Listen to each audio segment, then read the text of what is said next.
하겠습니다. 재직 섬김의 실제에 대해서 우리 함께 나누도록 하겠습니다. 그렇다면 실제로 우리 재직들은 어떻게 섬겨야 하는가? 여러분 어떻게 섬겨야 할까요? 여러분 지난주까지 오후에 얼마나 긴장하셨습니까? 저도 긴장을 합니다. 저를 가르치신 교수님이 오셔서 강의하시면 저도 이렇게 긴장이 되거든요. 그러나 여러분 오늘은 우리끼리 하는 거지 않습니까? 그러니까 식구끼리 하는 거니까 편하게 들으시면 좋겠습니다. 자, 재직 섬김의 실제예요. 그럼 어떻게 섬겨야 될까요? 실제로 잘 섬겨야죠. 그렇죠. 잘 섬겨야 합니다. 어떻게 잘해야지 잘 섬기는 걸까요? 제가 결론을 먼저 던져놓고 이제 가는 겁니다. 이제 결론을 던져놓고 이제 결론을 향해서 가는 거예요. 잘 섬겨야죠. 어떻게 해야지 섬기는 게 잘 섬기는 겁니까? 아까 이미 여기 답을 다 말씀하셨어요. 어떻게 섬겨야 돼요? 열심히 섬겨야죠. 또요. 충성되게 섬겨야고요. 또요. 이쪽만 말씀하십니다 지금. 진리로 섬겨야 되고요. 또요. 사랑으로 섬겨야고요. 또요. 기쁨으로 섬겨야 되고요. 아직 그만해도 됩니다 오늘. 오늘 뭐 다 했습니다. 그게 전부입니다. 재직 섬김, 재직의 사역, 혹은 재직의 노동, 혹은 재직의 일이라고 하지 않고 재직의 뭐라고 되어 있죠? 섬김이라고 합니다. 섬김. 왜냐하면 예수님께서도 우리를 섬기셨기 때문입니다. 예수님께서 우리를 섬기시는 그 섬김이 어디로 이어질까요? 이제 우리에게로 이어지는 겁니다. 그래서 우리도 섬기는 거죠. 그래서 방금 말씀하셨던 것처럼 잘 섬겨야 되고, 사랑으로 섬겨야 되고, 진리로 섬겨야 되고, 또 뭐 있었죠? 충성되게 섬겨야 되고, 그렇게 섬기는 겁니다. 이미 여러분들 다 잘 아시는 내용이고, 또 그 내용들을 오늘은 이렇게 확인만 하고 가도록 하겠습니다. 오늘 우리가 읽은 본문이 로마서를 읽었습니다. 이제 이거는 작년쯤에 아마 우리 합동구역 예배 때인가 제가 한번 보여드린 것 같아요. 로마서를 이제 나누어 보면 이렇게 나누어집니다. 로마서의 주제는 뭘까요? 맨 앞에 있죠? 복음입니다. 로마서의 주제는 복음이에요. 근데 그 복음을 어떻게 설명하냐면 신앙과 행위로 설명을 합니다. 신앙은 하나님을 아는 것이고 교회를 아는 것이며, 행위는 하나님께 드리는 경배이며 거룩한 산제사다, 이렇게 나누어집니다. 그래서 하나님께 드리는 직접적인 경배와 이웃을 섬기는 간접적인 경배로 이렇게 로마서는 구성이 되어 있습니다. 자, 그런데 좀 줄여보면요, 로마서는 이 앞부분 신앙을 다루는 부분에서는 지식을 강조해요. 하나님이 어떤 분이신가. 그래서 1장부터 8장까지 읽으면 좀 어떠셨어요? 로마서 좀 어렵죠. 그래서 1장부터 8장, 특히 이제 1장부터 7장까지는 좀 어렵습니다. 8장은 이제 은혜가 있어요. 8장은 은혜가 있어서 로마서 8장까지 어쨌든 가야 됩니다. 근데 1장에서 7장, 특히 3, 5, 7은 좀 어려워요. 그 안에는 복잡한 내용들이 있어서 좀 어렵습니다. 그러나 지식을 이야기하고 9장에서 11장은 교회를 이야기하고 12장에서 16장은 행위를 이야기하는데, 뜻밖에도 로마서에서 성도의 행위를 이야기할 때 그 행위는 능력에서 오는 것이다 라고 이야기합니다. 능력. 여러분 능력 언제 들으셨죠? 오늘 아침에 들으셨죠? 오늘 아침에. 복음의 능력입니다. 그래서 성도의 삶은요, 성도의 삶은 아주 단순합니다. 성도의 삶은 나와라. 너 말고 얘 말고요. 나왔습니까? 그냥 보시죠. 성도의 삶은 복음으로 이루어지는데, 복음을 아는 지식이 있어야 되고요, 그 복음을 전하고 배우는 교회가 있어야 되며, 그 복음의 능력으로 살아가는 성도의 행위, 삶으로 이루어지는 겁니다. 이게 이제 로마서의 전체 구조라고 할 수가 있죠. 한 번 더 요약하면요,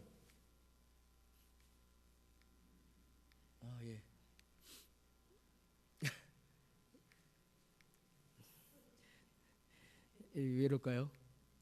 저기 스페이스바 한번 눌러주세요. 위에서 누가. 로마서 이렇게 나뉘어집니다. 복음, 그리고 지식, 교회, 능력, 이렇게 나뉘어집니다.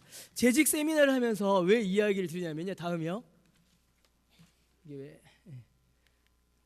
왜 이야기를 드리냐면요, 하나님을 아는 지식과 교회와 하나님의 능력, 복음으로 능력으로 사는 삶의 열매가 이렇게 나뉘어지는데, 특별히 여기에서 직분이 나오기 때문에 그렇습니다.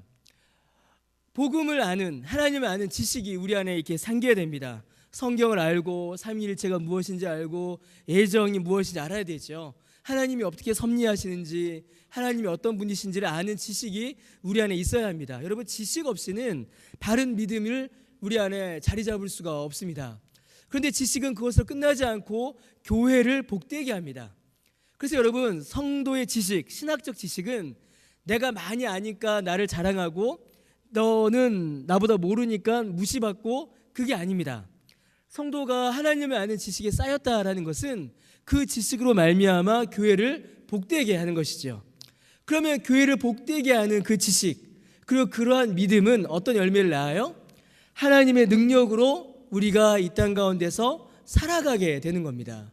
그러면 하나님을 아는 지식과 교회에서의 삶과 복음의 능력으로 살아간다라고 할 때에 그 삶의 모습이 누구를 통하여서 어떻게 드러나냐면 바로 이 직분을 통하여서 드러나게 되는 겁니다. 그러니까 직분은 여러분 단순한 게 아닌 거예요. 직분은 교회 오래 다니셨으니까 이 직분 하셔야죠.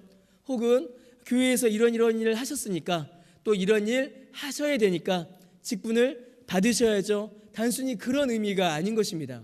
어떻게 보면 우리가 하나님을 아는 그 지식과 우리를 불러 모으신 교회와 이제는 살아가는 이 세상에서의 믿음의 삶, 그 모든 것들이 이 직분 안에서 드러나고 이 직분을 통하여서 우리에게 교훈되는 것입니다. 직분은 그래서 아주 중요한 의미를 가지고 있어요. 우리가 읽은 로마서 14장 16절에서 19절이 그 직분이 어떤 성격인가를 우리에게 알려주고 있습니다. 로마서 14장 16절에서 19절은 모든 신자의 삶의 규범이자 모든 직분자의 목표로 나타나게 되는 것이죠. 한 절씩 좀 보겠습니다. 14절은 16절, 우리 16절 한번 같이 읽어보겠습니다. 자, 시작. 우리의 선한 거이라고 하는데 우리의 선한 것이 과연 뭘까요, 여러분? 선한 것. 여러분이 가지고 계신 것 중에 가장 선한 것이 있다면 어떤 게 있으십니까? 여러분이 가지고 계신 것 중에 가장 좋은 것, 베스트. 너무 경건하셔서 바로 답을 말씀하십니다. 우리가 가지고 있는 것 중에 가장 선한 것, 가장 좋은 것은 복음이죠. 우리가 가지고 있는 것 중에 복음보다 더 좋은 것이 없습니다. 자, 그런데 바울이 교회를 향해서 뭐라고 이야기하냐면 너희의 선한 것이 비방을 받지 않게 하라라고 말합니다. 여러분, 이 말이 무엇이겠습니까? 신자가 비방을 받으면 무엇도 비방을 받는 것일까요? 복음을 또 비방을 받는 거예요. 자, 여러분들께서 세상에 사시다가 욕을 먹을 일이 가끔 있습니다. 뉴스 보시면 그렇잖아요.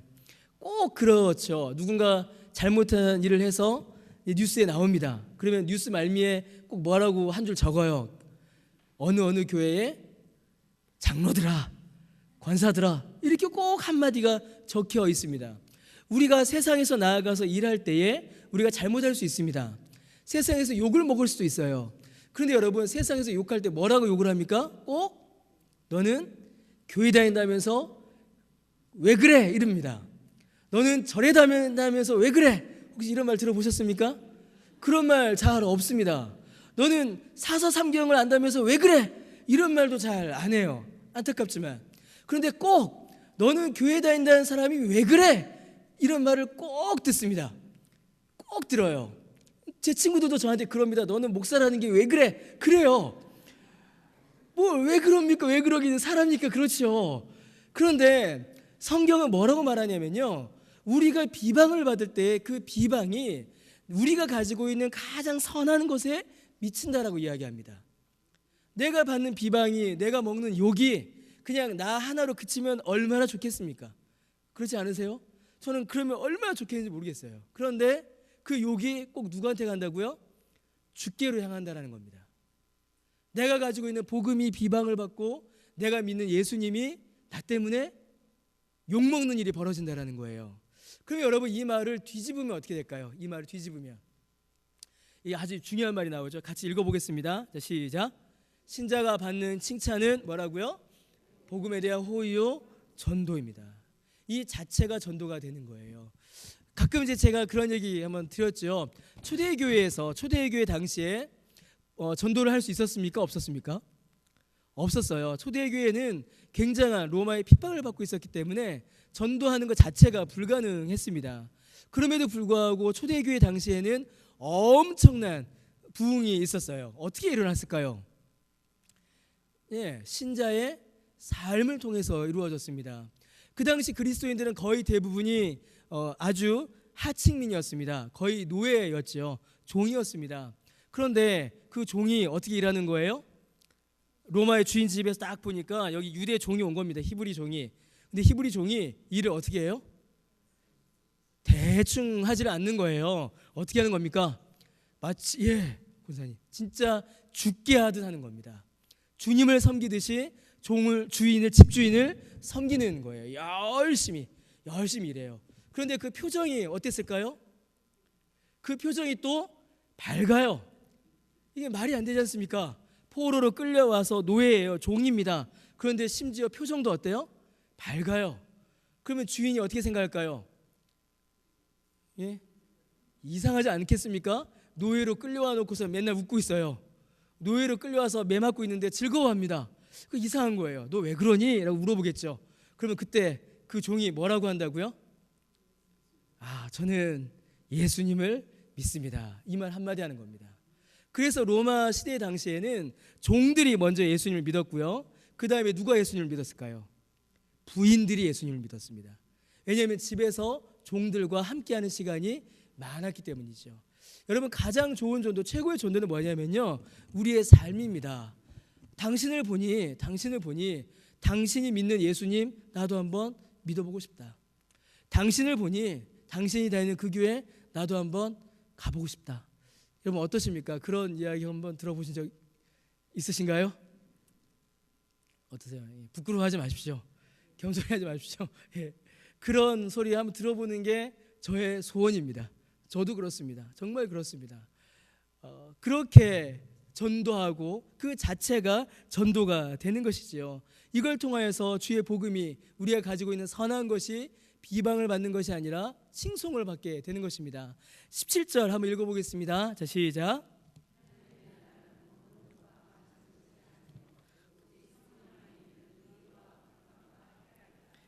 하나님 나라의 열매는 뭐라고요? 신자를 통해서 열리는데 그것이 바로 직분의 열매입니다. 우리의 직분이 어떤 열매를 맺어야 하는가? 우리 교회가 어떤 열매를 맺어야 하는가? 어떤 열매예요? 의와 평강과 희락입니다. 여러분 직분이, 우리가 직분자로서 사역을 잘하고 있다. 참으로 우리 강변교회의 직분자들이 제 역할을 잘하고 있다. 그럼 여러분 그거는 다른 데서 나타나지 않습니다. 다른 데서 나타나는 것이 아니라 교회 안에 의와 평강과 희락이 얼마나 나타나고 있는가를 통하여서 나타나게 됩니다. 의는 뭘까요? 의 옳은 거잖아요. 옳은 거. 그럼 하나님 안에서 옳은 게 뭡니까? 주의 말씀입니다. 말씀.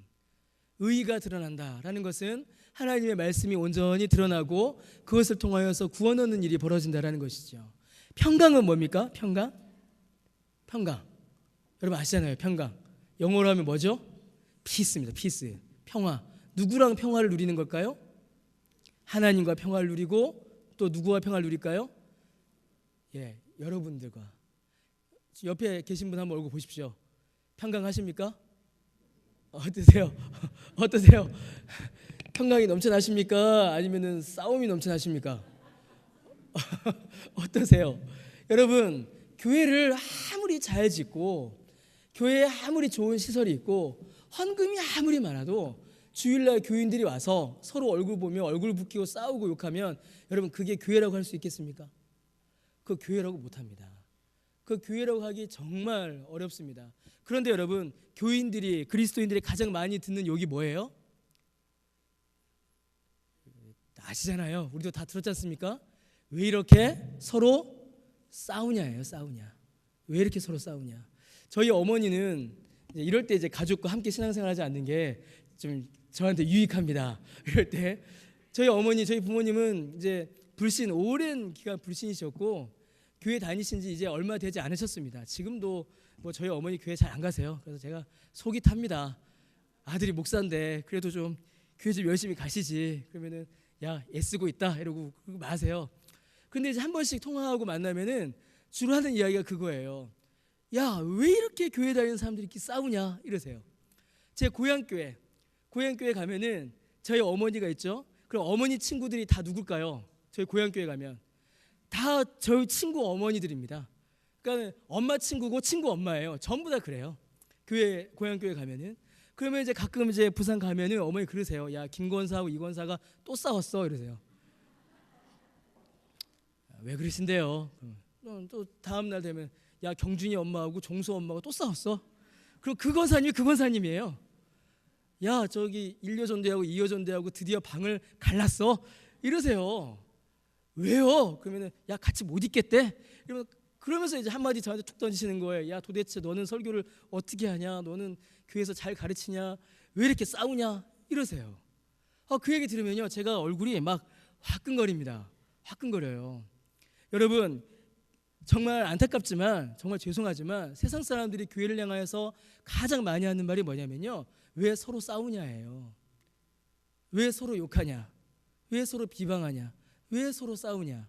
저는 이제 불신자들을 그래도 가끔 만납니다. 제일 많이 듣는 말이 그거예요. 그러면서 그분들이 한마디씩 하죠. 교회들이 왜 이렇게 싸워서 교단이 갈리고 교회가 갈리고 그러냐? 그럼 거기다 대놓고서 제가 그건요, 신학적 차이가 있어서 이거 설명 못합니다. 그렇게 할 수가 없어요. 그분들이 보시기에는 교회는 서로 싸우는 거예요. 여러분, 이게 얼마나 모순된 존재입니까? 그리스도 안에서 한 몸입니다. 당신과 나는 한 몸이지요, 한 지체이지요 하면서 서로 상처 주고 서로 미워하고 서로 밀어내고 서로 싸우고. 여러분, 우리 강변교회는 그런 일이 있을까요? 없을까요? 저는 없다고 믿습니다.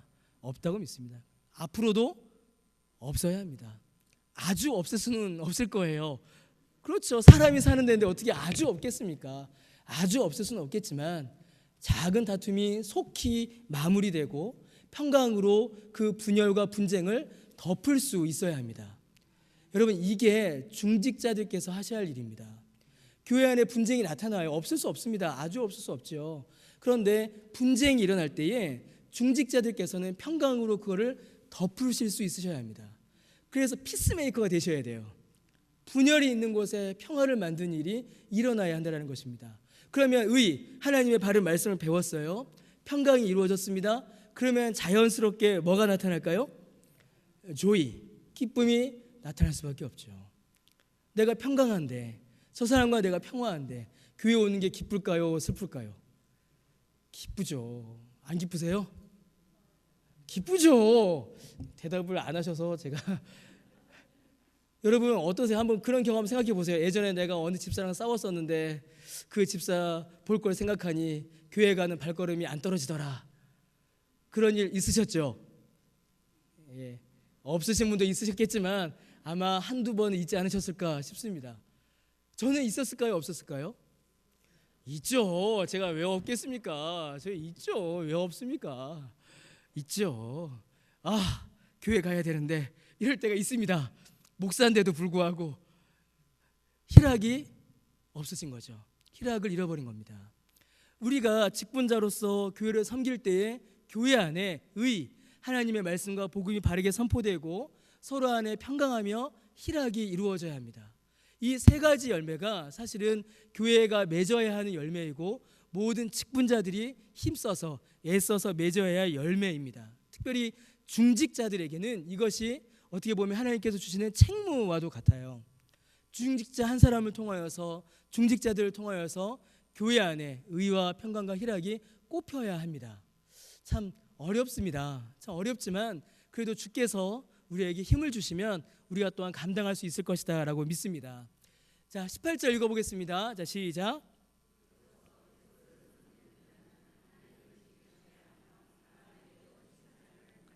이건 당연한 이치겠죠. 당연한 이치겠죠. 의와 평강과 희락이 우리 안에 넘쳐나요. 그러면 하나님께서 기뻐하실까요? 싫어하실까요? 당연히 기뻐하시죠. 그 자녀들이 서로 우애하고 친한 거, 그것만큼 보기 좋은 게 어디 있습니까? 그러면 세상 사람들이 볼 때는 어떻게 볼까요? 좋게 보일까요? 나쁘게 보일까요? 좋게 보입니다. 좋게 보입니다. 제가 고향이 부산이잖아요. 제가 중학교 때 부산에 있던 한 교회가 분쟁이 일어났습니다. 그래서 뉴스에 크게 났었어요. 근데 어느 정도 분쟁이 났었냐면은 예배 드리러 딱 시작을 하는데 예배 드리러 오는데 소화전에서 물을 틀어서 반대편에 막 뿌렸습니다. 예. 그런 거 보신 적 없으세요? 예. 저 어릴 때 뉴스에 났었습니다. 부산의 모 교회 막 뿌려갖고 막 저쪽 밀려나가고 저쪽에 돌 던지고 여기서 물 뿌리고 막 그렇게 막 했어요. 그것만 아니었어도 부산이 좀 더 빨리 복음화됐을 겁니다. 그런데 여러분 또 어떤 교회는 이거 정말 그런 교회들이 있죠. 서로 화평하고 서로 평강하고 기쁨이 넘치면 세상이 보기에도 그 교회는 어떨까요? 좋아 보입니다. 좋아 보입니다. 칭찬을 받게 되는 것이지요. 여러분 우리가 하나님께 칭찬받는 일 굉장히 중요합니다. 하나님이 기뻐하시는 삶을 살아가는 거 굉장히 중요합니다. 우리의 믿음이 바르게 자리 잡아야 되죠. 그런데 하나님을 기쁘시게 하면 당연히 누구에게도요? 사람에게도 우리는 칭찬을 받게 되어 있습니다. 이게 자연스러운 흐름이에요. 하나님에게만 칭찬받고 사람은 대충 이렇게 될 수가 없습니다. 하나님께 칭찬을 받으면 사람에게도 우리는 칭찬을 받을 수 있습니다. 이 두 가지의 원리를 우리가 잊지 않으셔야 합니다. 자, 19절 읽어보겠습니다. 시작. 그러므로 우리가 우리가 힘을 써야 합니다. 어떤 일에 힘을 써야 될까요? 화평. 또 어디에 힘을 써야 될까요? 건덕. 이 두 가지의 일에 우리가 힘을 써야 합니다. 아까 살펴보셨던 것처럼 의와 평강과 희락이 여기에서 나타나는 겁니다. 우리를 통하여서 교회와 모든 성도가 화평하고 더하여서 건덕이 일어나야 합니다. 건덕이 무슨 뜻이죠? 건덕? 덕을 세운다. 이 덕을 세운다는 말이 실제로 어떻게 나타날까요? 덕을 세운다. 좀 쉬운 말로 바꾸면 뭘까요? 건덕. 건덕은 쉬운 말로 바꾸면요, 모범이 된다라는 의미입니다. 모범. 본이 된다라는 것이죠. 아, 저 장로님, 저 권사님 참 덕이 있는 분이다. 세상 사람들은 그 덕을 뭐 이렇게 저렇게 말하죠. 그런데 교회에서 신앙에서 말할 수 있는 그 덕은 모범이 되는 것입니다. 아, 저 장로님처럼, 저 권사님처럼, 저 집사님처럼 나도 신앙생활 해야지. 저분을 닮아가야지. 그게 바로 건덕입니다. 여러분 우리 모든 직분자들이 정말로 힘써야 할 것은 바로 이 두 가지입니다. 교회 안에 화평을 이루고 내가 또한 덕이 되어 건덕을 하여 또 다른 직분자를 우리가 길러내는 것입니다. 나만 이 직분에서 끝나는 것이 아니라 나를 본을 삼아 나를 모범을 삼아 또 다른 직분자들이 자라날 수 있도록 화평과 건덕의 이 사역을 우리가 교회에서 애써야 하는 것이죠. 자, 재직의 사역과 재직의 섬김 좀 더 자세히 살펴보겠습니다. 여러분 교회의 모든 사역은 어떤 사역이라고요? 이거 아주 중요한 말입니다. 교회의 모든 사역은 뭐라고요? 영적 섬김입니다. 여러분 교회에서 하는 모든 일들은 전부 다 영적인 사역입니다. 교회와 모든 성도의 무엇을 도모하는 거예요? 영적인 유익을 도모하기 때문입니다. 여러분 교회에서 하는 일 중에 영적 가치를 이루지 않는 일이 여러분 뭐가 있을까요? 한번 생각해 보십시오. 교회에서 하는 일 중에 영적 가치를 이루지 않는 일 한번 생각해 보세요. 자, 교회에서 하는 일 중에 가장 힘든 일, 가장 고된 일이 뭐가 있으세요? 주방이죠. 주방입니다. 설거지가 제일 힘들죠. 예, 저도 이 설거지 되게 많이 했습니다. 갑자기 설거지 하니까 제가 전도사 때 한 60명 설거지를 저 혼자 한 적이 있습니다. 예, 그랬습니다. 예. 그날 아무도 안 오셔갖고 당번인데 어디 가셨는지 저 혼자 하고 있더라고요. 정신 차려보니까. 근데 그 전에 이제 알바도 많이 하고 해서요. 많이 했습니다. 그런데 여러분 교회 섬김 중에 교회 봉사 중에 가장 힘든 일이 주방 사역입니다. 주방 섬김 우리 뭐 하시지만은 우리 교회 주일날 보통 이제 한 300분, 320분 정도가 예배를 드리세요. 320명의 입맛이 여러분 어떻습니까? 다 같아요, 달라요? 다 다릅니다. 다 달라요. 어떤 분은 이걸 좋아하시고 어떤 분은 이걸 싫어하시고 어떤 분은 짜고 어떤 분은 싱겁고 어떤 분은 달고 어떤 분은 맵고 320분의 입맛이 다 달라요. 그런데 그 입맛을 맞추기 그건 참 대단한 은사세요. 정말 어떻게 하시는지 모르겠습니다. 아주 놀라운 일이죠. 그리고 그 다음에 설거지 얼마나 힘듭니까? 구정물 튀어야 되죠. 땀 흘려야 되죠. 얼마나 힘든지 몰라요. 그런데 여러분 말씀을 전하는 일, 여기서 저처럼 말씀을 전하고 설교하는 일, 그것만 영적 사역이고 설거지는 영적 사역이 아닐까요? 여러분, 설거지는 육적 사역이고 설교는 영적 사역입니까? 그렇지 않아요. 그렇지 않습니다. 어느 누군가는 설거지를 합니다. 설거지를 해야 그 다음 주에 어떤 일이 벌어져요? 교회에 온 사람이 또 밥을 먹죠. 안 그렇습니까? 교회에서 밥 먹는 일이 얼마나 중요해요. 교회에서 밥 먹는 거 정말 중요합니다. 제가 설교 때에도 한 말씀드렸듯이 교회에서 밥 먹는 건요, 그냥 식사가 아닙니다. 교회에서 밥 먹는 거는 영적 교제예요. 함께 이야기하고 함께 나누는 겁니다. 그런데 오늘 설거지를 안 하고 설거지를 그대로 두면 그 다음 주에는 어떻게 우리가 밥을 먹을 수가 있겠습니까? 길을 가다가 교회에 떨어져 있는 쓰레기를 하나 주워요. 여러분, 쓰레기 줍는 일, 여러분 이 일은 어떤 일일까요? 이것도 영적 사역입니다. 그냥 쓰레기 줍는 일, 종이 줍는 일, 육적 사역이 아니에요. 몸으로 하는 너무나도 귀한 영적 사역인 겁니다. 누군가는 그 쓰레기를 보고 시험이 든다니까요. 야, 이 교회는 쓰레기 하나 줍지 않는 교회구나. 이 교회는 성경을 읽으면 뭐하나, 말씀대로 쓰레기도 하나 안 줍는데, 그런 시험에 듭니다. 그런데 그 쓰레기를 하나 주음으로 말미암아 어떤 일이 벌어져요? 교회에 온 누군가는 이 교회의 아름다움을 발견하게 되는 겁니다. 그래서 여러분, 교회의 모든 사역, 교회의 모든 섬김은 영적 가치를 이루는 영적 사역입니다. 왜냐하면 교회는 그리스도의 몸이기 때문입니다. 예수님께서 그의 몸으로 행하셨던 사역, 그 몸으로 행하셨던 사역을 지금 우리가 더하여 하고 있기 때문이죠. 그래서 그리스도의 몸의 사역, 그 섬김이 그리스도의 몸인 교회가 하고 있는 것입니다. 그러니까 이 사실을 여러분들이 기억을 하셔야 돼요. 두 가지. 교회의 모든 섬김은 어떤 섬김이라고요? 영적인 섬김이다. 영적 가치를 이루기 위한 섬김이다. 두 번째, 교회의 모든 사역은 누구의 사역이라고요? 예수님의 사역이다. 이 두 가지가 우리 사역의 실제입니다. 그게 본질이에요. 우리가 하는 그 모든 일들 중에 영적 가치를 이루지 않는 일이 하나도 없습니다. 우리가 교회를 섬긴 일 중에 예수님께서 하지 않으신 일이 하나도 없습니다. 죄송합니다. 제가 전도사 때 이야기를 드려서, 제가 전도사 때 이제 제가 섬겼던 교회가 한 말씀 드렸던 것 같기도 하고 그렇습니다. 학교 강당을 빌려서 하는 교회였어요. 토요일마다 이제 강당을 세팅을 해야 했습니다.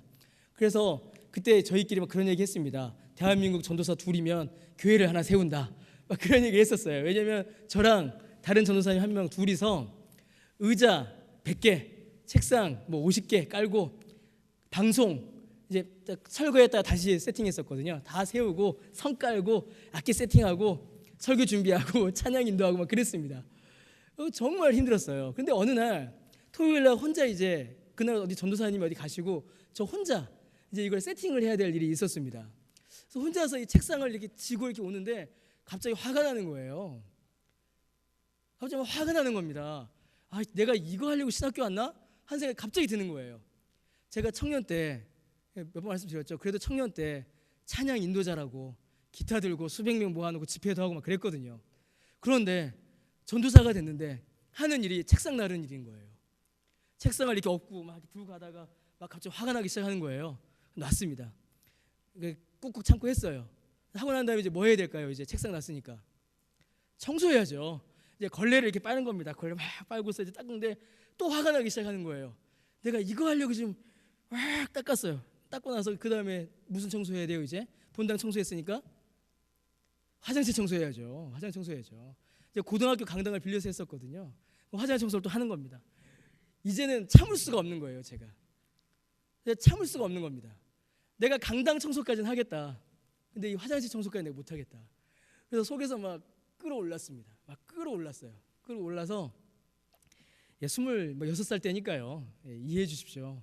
지금 안 그러지만 26, 27살 때는 뭐 그럴 수 있지 않습니까? 막 너무 끌어오르는 거예요. 너무 화가 나서 제가 이러려고 신학교 왔나? 내가 이게 주의 일인가 하고 막 제가 집어 던졌습니다. 걸레를 집어 던지고 나 진짜 안 해 이러고서 막 차에 시동 걸고 나 도망갈 거야 라고 막 그랬어요. 그러다가 이제 어떤 권사님이 한 분이 이제 통화를 했습니다. 고향교회 권사님 통화를 했는데 제가 이런 얘기를 좀 했어요. 제가 이러고 했는데 못 하겠어요. 이게 사역인가요? 그러니까 그 권사님이 한마디 하시는 겁니다. 야, 그게 사역이야 이러시는 거예요. 그게 사역이야. 네가 의자를 옮기니까, 네가 책상을 옮기니까 성도 한 명이 거기에 앉아서 말씀을 듣는 거야. 네가 화장실 청소를 하니까 교회 온 성도가 화장실에 가서 일 보고 마음 편하게 말씀을 듣는 거야. 네가 걸레질을 하니까 그 책상에 앉아서, 그 자리에 앉아서 성도가 하나님의 말씀을 듣고 찬양하는 거야. 그게 사역이야, 그게 섬김이야 라고 저의 주일학교 선생님이 저한테 알려주셨습니다. 교회의 모든 사역, 교회의 모든 섬김이 영적 사역이고, 교회에서 하는 모든 섬김이 주께서 행하신 일이다라는 사실을 그때 제가 알았습니다. 그때 깨달았습니다. 알긴 했지만 제가 양심에 걸려서요. 실제로 그렇게 살 때는 좀 시간이 걸렸습니다. 여러분, 우리의 섬김, 우리의 모든 사역은 예수님의 사역이고 영적 가치를 이루는 사역입니다. 자, 그럼 그 사역을 이제 주님께서는 각 직분에게 맡겨 주셨습니다. 직분 중에 첫 번째 직분이 뭘까요, 여러분? 장로입니다. 장로. 여러분, 이 장로는 성경에서 말하는 직분의 꽃입니다. 그리고 이 장로야말로 모든 직분의 총아라고 할 수가 있습니다. 이 장로는 모든 직분의 원형이며 다른 모든 직분이 이 장로의 사역에서 나옵니다. 그러니까 모든 사역이 장로로 집중이 되고 장로에게서 모든 사역이 시작이 됩니다. 여러분, 이 말은 장로라는 직분이 다른 직분보다 특별하다, 높다라는 그런 의미가 아닙니다. 그런 의미가 아니라 예수님께서 행하셨던 그 모든 사역과 직분의 의미를 장로라는 이 직분을 통하여서 교훈하셨다라는 것입니다. 그래서 지난주에 김병훈 목사님께서 아주 중요한 얘기 하셨는데요, 장로의 자격을 살펴보면 다른 집사나 여자의 직분과 동일하다라는 말씀을 해주셨어요. 그래서 장로라는 직분을 볼 때 우리는 장로 하나의 그 장로 직분만을 보는 것이 아니라 교회의 모든 사역의 성격을 이 장로의 직분을 통하여서 우리가 확인할 수가 있습니다. 여러분, 예수님께서 이렇게 세 가지 일을 하셨어요. 예수님은 가르치셨죠. 그리고 다스리셨습니다. 그리고 형편을 살피며 구제하셨고요. 예수님께서는 또한 봉사와 섬김의 사역을 하셨습니다. 여러분, 이 모든 사역들이 장로라는 직분에게 집중됩니다. 이 말은 지금 우리 교회 장로님들처럼 장로 개개인 혹은 장로라는 직분에만 있다는 게 아닙니다. 방금 말씀드렸던 것처럼 모든 사역이 우리에게 주어졌음을 이 장로라는 직분을 통하여서 우리가 알 수 있다라는 것이죠. 예수님의 사역이 장로에게 전해지고 장로에게 주어진 이 사역은 어떻게 될까요? 목사와 집사와 권사에게 주어지는 겁니다. 그래서 여러분, 이 사역을 역으로 한번 보세요. 역으로. 자, 장로의 사역이 모든 사역의 근원이다. 그러니 장로가 가장 위에 있다. 장로의 사역이 가장 귀하다. 그렇게 설명되지 않습니다. 그렇게 설명이 되지 않고 모든 직분을 역으로 가보니까 여기에 끝에는 누가 계세요? 예수님이 계신 거예요. 예수님의 사역을 누가 하는 겁니까? 장로가 하는 겁니다. 예수님의 다스림을 장로가 하는 거고, 예수님의 가르침을 누가 하는 거예요? 목사가 하는 거고, 예수님의 섬김을 누가 하는 겁니까? 집사가 하는 거고, 예수님의 봉사를 누가 하는 거예요? 권사가 하는 겁니다. 모든 사역이 장로를 통해서 전해지는데 그 모든 사역의 근원은 어디에 있다고요? 예수님께 있는 겁니다. 예수님께. 너무나 중요합니다. 모든 직분과 섬김은 그래서요, 예수님의 섬김을 우리가 행하는 것입니다. 진리를 전하는 것이고 사랑을 행하는 것이지요. 헌법에서 말하는 장로의 여러 가지 좀 조건들, 여러 가지 자격들, 사역들이 좀 있습니다. 이건 한번 우리가 읽어보겠습니다. 같이 한번 읽겠습니다. 자, 시작. 1번 시작. 자, 그럼 여러분, 이거는 장로만 하는 일인가요? 아니죠. 제가 방금 말씀드렸죠. 장로를 통하여서 모든 직분이 이 교훈을 받는 겁니다. 그러면 장로는 목사와 교회의 영적 상황을 목사와 함께 성경적으로 돌본다. 이 일에 제일 주된 책임은 누구에게 있어요? 우리 당의 장로님들에게 있습니다. 그런데 이 사역은 누가 같이 해요? 모든 직분자들이 함께 하는 겁니다. 이거 아주 중요한 원리입니다. 이 사역에 대해서 최종적인 책임은 누구에게 있냐면 장로님들께 있는데, 이 사역은 누가 같이 한다고요? 모든 직분자들이 함께 감당하는 겁니다. 자, 두 번째 읽어보겠습니다. 자, 시작. 그래서 장로님들에게는 상당한 수준의 신학적 지식이 요구됩니다. 더하여 세상에서의 존경을 받을 만한 도덕적 수준도 요구돼요. 그래서 교회가 바르게 진리를 가르치는가, 교회 안에 도덕적인 부패가 일어나지 않는가를 장로님들이 챙기고 돌아보며 위하여 기도하십니다. 자, 이 일에 대한 최종적 책임, 가장 큰 책임 누구에게 있다고요? 장로님들에게 있습니다. 그런데 이 사역은 누가 같이 해요? 모든 직분자들이 함께하는 겁니다. 모든 직분자들이. 그러니까 이 원리를 여러분 기억하셔야 합니다.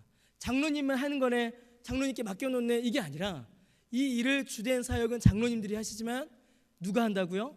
우리가 다 같이 하는 겁니다. 이 원리를 잊으셔서는 안 됩니다. 자, 세 번째 읽어보겠습니다.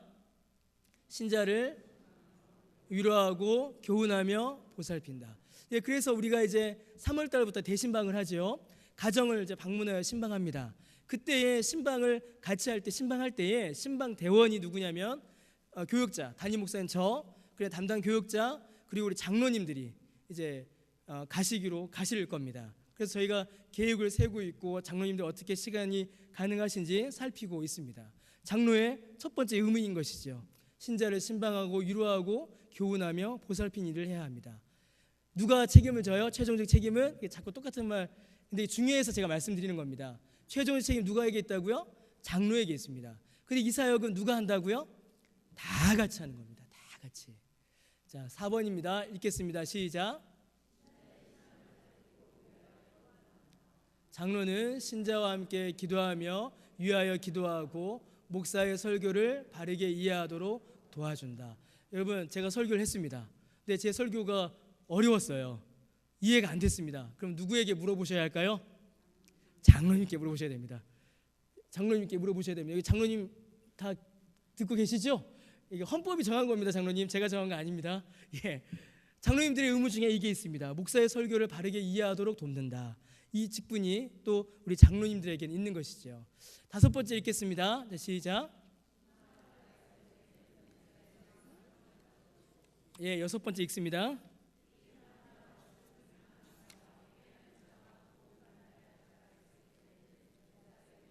예, 이렇게 6가지의 사역이 당회 장로님들에게 주어집니다. 크게는 2가지로 나누어지는 거죠. 교회의 영적 사역, 진리, 건덕, 도덕적 부패를 막는 그런 진리 사역, 영적 사역이 있는 것이고, 또 다른 사역은 성도를 돌아보는 목양 사역, 성도의 형편을 살피고 다스리고 기도하는 그 목양 사역이 주어지는 겁니다. 최종적 책임은 장로님들에게 있지만 이 사역은 누가 같이 한다고요? 모두가 같이 하는 겁니다. 자, 그다음 이제 장로의 사역에 대해서 말씀드렸습니다. 그럼 이제 안수 집사가 있습니다. 안수 집사. 원래는 이제 정확한 명칭은 집사입니다. 집사. 안수받은 집사. 그래서 안수 집사라고 하지 않고 정확히는 그냥 집사라고 하는 게 맞습니다. 그러면 이제 우리 서리 집사님들은 어떻게 해야 돼요? 서리 집사라고 해야 되죠. 그래서 명칭을 정확히 하면 집사라고 해야 됩니다. 여러분, 이 안수 집사, 이 집사의 사역은 무엇이냐면 여기 있죠. 예수 그리스도의 무엇입니까? 구제와 섬김이 안수 집사님들에게 주어집니다. 안수 집사의 사역은 예수님께서 하셨던 그 구제, 그 섬김을 이어서 하는 겁니다. 그래서 안수 집사의 자격이 있습니다. 한번 읽어보겠습니다. 자, 시작. 하고 사람들에게 인정을 받고 그 행위가 복음에 합당하며 뭐가 있죠? 재정 처리에 진실합니다. 그리고 또 밑에 뭐가 있어요? 봉사적인 의무를 감당하죠. 왜냐하면 이제 성경을 보게 되면 초대교회 당시에는 안수 집사님들이 교회 재정을 맡아서 관리했습니다. 그리고 안수 집사님들이 그 재정을 가지고 있다가 그 재정을 관리하면서 구제가 필요한 곳에 재정으로 돕는 일들을 했지요. 그러니까 여러분, 지금 계속 이어져 있어요. 장로님들이 성도를 영적으로 돌아보며 목양하며 신방합니다. 그러다 보면 어떤 일이 벌어질까요? 성도들 중에 구제가 필요한, 형편이 어려운 성도가 나타나는 거예요. 그러면 그러한 내용을 누구에게 전달할까요? 집사회에 전달합니다. 안수 집사회. 이 과정에 담임 목사는 항상 있지요. 그 안수 집사회가 어떻게 할까요? 또 다시 한번 신방을 갑니다. 신방을 가서 그 형편을 살펴서 교회의 재정 가운데 구제를 행하게 되는 것이죠. 이게 이제 그 성경에서 말하는 안수 집사의 직무입니다. 자, 직무 같이 한번 읽어보겠습니다. 자, 시작.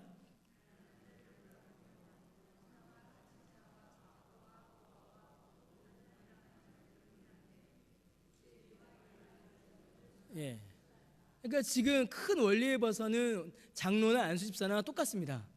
그런데 그 세부 세칙에 있어서는 안수집사 같은 경우에는 구제와 일반 재정의 수납이라는 일이 더 주어지게 되죠.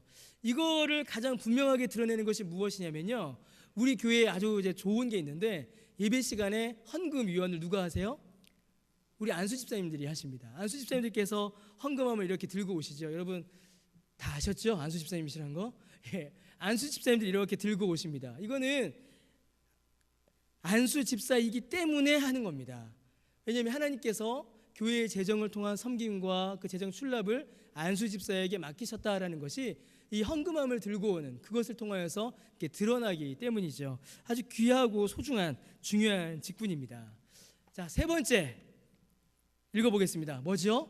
권사입니다. 권사. 권사는 무엇을 받는 걸까요? 예수 그리스도의 봉사와 섬김이 누구에게 주어져요? 권사에게 주어집니다. 예수 그리스도의 가르침은 누구에게 주어졌어요? 목사에게 주어졌습니다. 예수 그리스도의 다스림은 누구에게 주어졌어요? 장로에게 주어졌습니다. 예수 그리스도의 구제는 누구에게 주어졌어요? 안수 집사에게 주어졌습니다. 그러면 예수 그리스도의 봉사와 섬김은 누구에게 전해졌을까요? 권사에게 전해진 겁니다.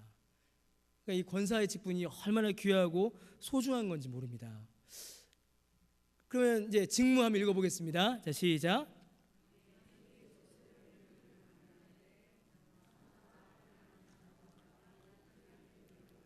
예, 이게 헌법에서 말하는 권사의 직무입니다. 그리스도께서 행하셨던 그 섬김과 봉사의 사역을 이 땅 가운데서 행하는 것이죠. 그래서 여러분, 우리 권사님들이 봉사하실 때 그 봉사는 권사 개인의 봉사가 아닙니다. 누구의 봉사일까요? 예수님이 봉사입니다. 이건 너무나 놀라운 겁니다. 우리 권사님들께서 누구를 한번 신방하셔서 위로하세요. 격려하십니다. 그러면 그 권사님을 통하여서 누구의 위로가 전달되는 걸까요?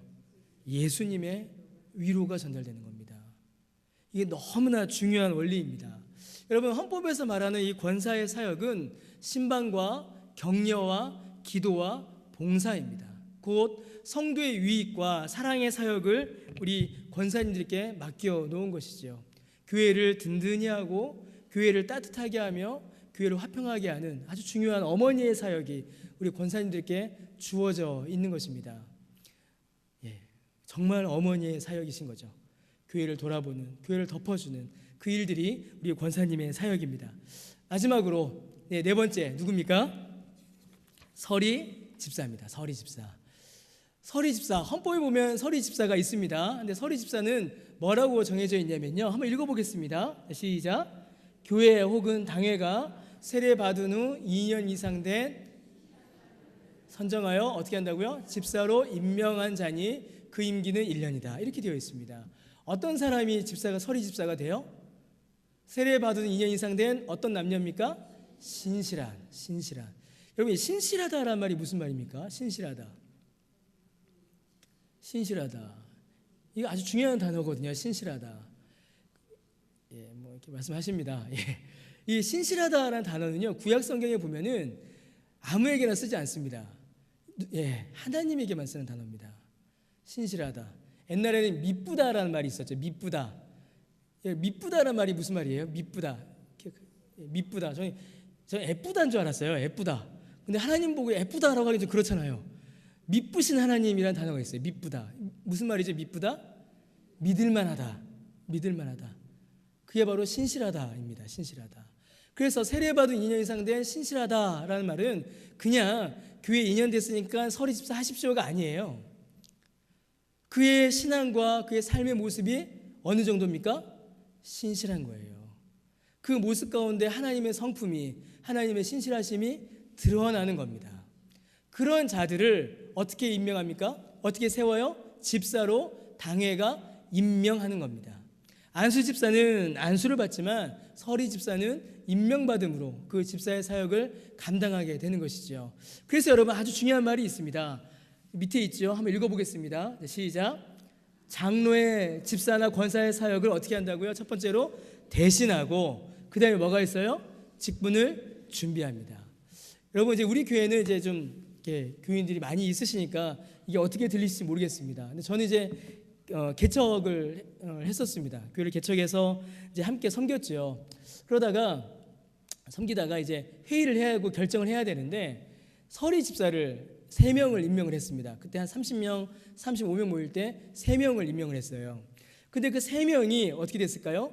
3명이 장로도 아니고 안수 집사도 아니고 권사도 아니지만 그 교회에서는 장로의 사역을, 권사의 사역을, 안수 집사의 사역을 그 친구들이 했습니다. 딱 재정부 맡아서 다 하고, 신방 맨날 저한테 전화해서 왜 신방 안 하냐고 막 저한테 잔소리하고, 같이 신방하고, 같이 기도하고, 같이 음식하고, 밥 준비하고, 그런 일들이 있었죠. 그래서 여러분, 서리 집사는 이 설이라는 말 때문에 사실은 좀 오해를 불러일으키는데, 이 서리 집사의 사역 역시도 교회를 이루는 매우 중요한 직분입니다. 함께 교회를 이루고 함께 교회를 섬기며 그 직분을 준비해 나가는 너무나도 귀하고 아름다운 직분이 바로 이 서리 집사입니다. 서리 집사의 사역을 잘 감당할 때에 그때 비로소 좋은 장로로, 좋은 권사로, 좋은 안수 집사로 세워질 수 있는 것이지요. 그래서 여러분, 서리 집사의 직분 너무나도 귀하고 소중합니다. 그 직분을 또 잘 감당하시기를 부탁을 드리겠습니다. 자, 이제 마지막으로 이제 마무리를 좀 하겠습니다. 이 직분의 실제에 대해서 쭉 우리가 이렇게 이해하고 이제 살펴봤습니다. 자, 그러면 여러분, 이 직분을 이제 마무리하면서, 오늘 재직 세미나를 마무리하면서 제가 이제 마지막으로 좀 부탁드리고 싶은 게 있습니다. 2가지를 좀 부탁을 드리고 싶습니다. 이건 예전에 한번 보여드렸던 건데요. 이거 예전에 저기 동서울로의 여전도의 연합회 때 제가 보여드렸던 사진입니다. 그림이죠. 예, 시대를 보아하니 언제쯤인 것 같습니까?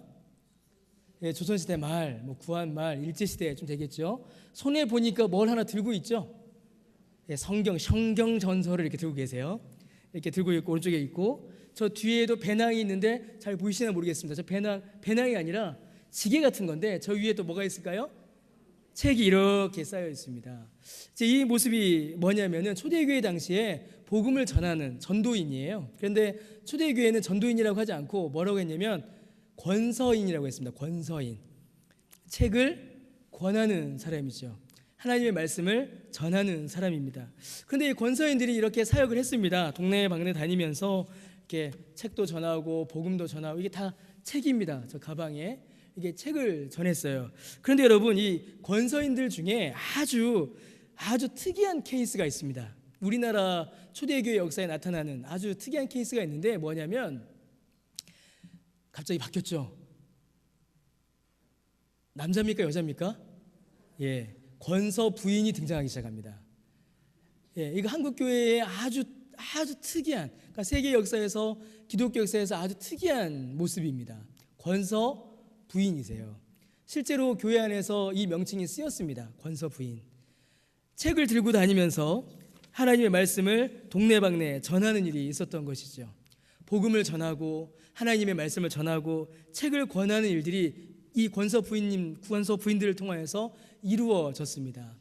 여러분, 이 당시 구한마을이에요. 일본의 압제, 기독교에 대한 박해 얼마나 심했겠습니까?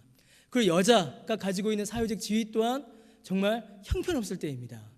근데 이분들은 하나님의 말씀을 전하기 위해, 보니까 겨울 같죠? 막 이렇게 다 뒤집어 쓰고 있으시잖아요.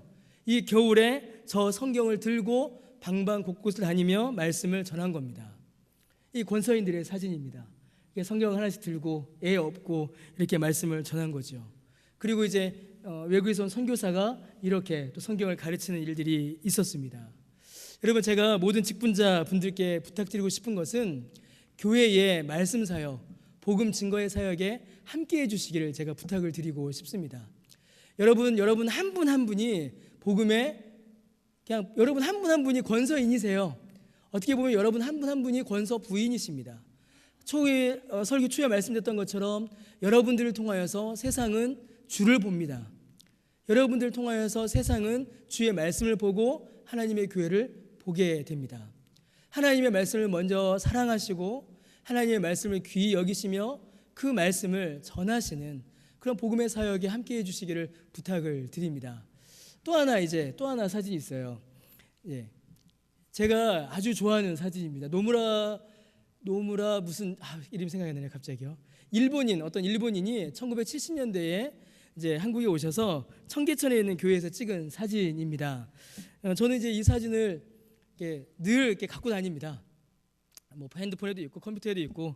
그래서 우리 그 동서울로 여전도회 할 때 제가 말씀드렸는데, 제가 이렇게 좀 정신을 못 차릴 때, 제가 좀 해롱해롱할 때 이 사진을 그냥 꺼내 봅니다. 한참 이렇게 봐요. 그냥 한참 보고 있습니다. 한번 보세요, 여러분. 젊은 어머니 같죠? 근데 저는 이거 보면서 이쪽 가운데 아래쪽에 여기가 저는 늘 이렇게 눈이 가요. 저 손을 보십시오. 손이 얼마나 거칠어요.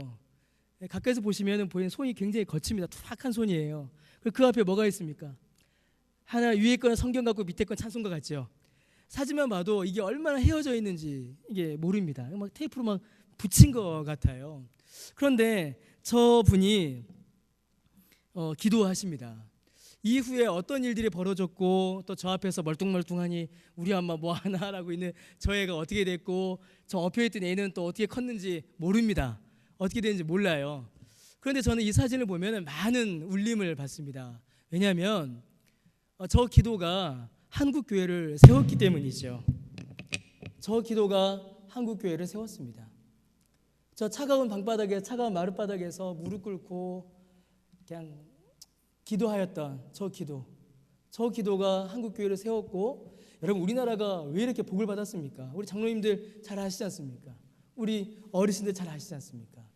이 기도로 하나님의 백성들이 주의 은혜를 간절히 간구하였던 그 기도로 말미암아 우리나라가 복을 받았고, 또 우리 한국 교회가 이렇게 세워졌습니다. 이거 외에는 답이 없습니다. 저 기도 외에는 뭐가 있겠습니까? 그래서 여러분, 직분자, 우리 모든 직분자들에게 제가 두 번째로 부탁드리고 싶은 것은 기도에 더 힘써 주시기를 부탁을 드립니다. 기도의 불이 꺼지면 여러분 어떻게 되겠습니까? 교회는 힘을 잃어버립니다. 기도의 불이 꺼졌는데 교회가 힘을 낸다, 여러분 이건 불가능합니다.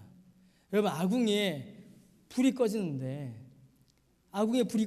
솥단지에 물이 끓을 수 있겠습니까? 아궁이에 불이 꺼졌는데 방바닥이 따뜻할 수가 있겠습니까? 그럴 일은 여러분 일어나지 않습니다. 교회의 아궁이가 뭘까요? 기도입니다.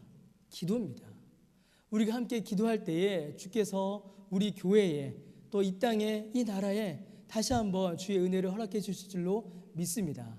우리 사랑하는 우리 강변교회 성도 여러분, 또 우리가 오늘 직분자 세미나로 모였는데요, 우리 모든 직분자 여러분, 너무나 잘 섬겨주시고 너무나 함께해 주셔서 제가 얼마나 감사한지 모릅니다. 그러나 한 가지 더 이렇게 좀 부탁을 드립니다. 주님의 말씀을 사랑하는 그 말씀의 사역과 더하여 기도, 이 두 가지 여러분 힘써 주시기를 부탁드립니다. 같이 기도할 때에, 같이 우리가 뜻을 모아 주께 부르짖을 때에 주께서 우리를 통하여서 또다시 놀라운 부흥의 역사를 이루실 줄로 믿습니다. 우리 시간 다 같이 함께 좀 기도하겠습니다. 우리 이제 직분에 대해서 많은 이야기를 3주간 들었습니다. 여러분 별거 없습니다. 주님이 하신 사역 우리가 하는 겁니다. 우리를 통하여서 교회가 일어나는 것이고, 우리를 통하여서 약한 자들이 일어나는 것입니다. 우리를 통하여서 주의 말씀이 증거되는 것이고, 우리가 기도하는 것입니다. 우리 시간 한 가지만 놓고 같이 기도하겠습니다. 주께서 우리에게 맡기신 이 직분, 주께서 우리를 부르신 이 부르심, 그 부르심에 우리가 충성되이 섬길 수 있는 그런 직분자 되게 해달라고, 또 그런 우리 강변교회 되게 해달라고 우리 시간 다 같이 마음 모아서 함께 기도하도록 하겠습니다.